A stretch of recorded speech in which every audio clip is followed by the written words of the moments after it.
সব কিছুর হত্যার বিচার আমরা আশা করি এই ডক্টর মোহাম্মদ ইউনূসের নেতৃত্বে মধ্যবর্তীকালীন সরকার এর সমস্ত হত্যার বিচারগুলো করবে।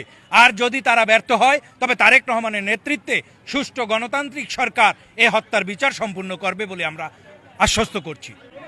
বাংলার 16 কোটি মানুষের দাবি ছিল একটি সুষ্ঠু গণতন্ত্র। বৈষম্য বিরোধী ছাত্র আন্দোলনের বলিষ্ঠ নেতৃত্বে বাংলার মানুষ সেই গণতন্ত্র ফিরে পেয়েছে এবং এই গণতন্ত্রের পূর্ণতা পাবে তারেক রহমানের নেতৃত্বে। বাংলার মানুষ একটি সুষ্ঠু গণতন্ত্র ফিরে পাবে।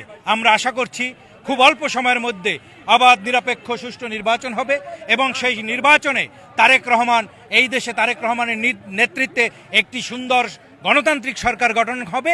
বাংলাদেশের সে দুর্বিষহ যে অবস্থা ছিল, পিলখানা হত্যা, সাগররণী হত্যা, শাপলা চত্বরের গণহত্যা, আয়নাঘর এবং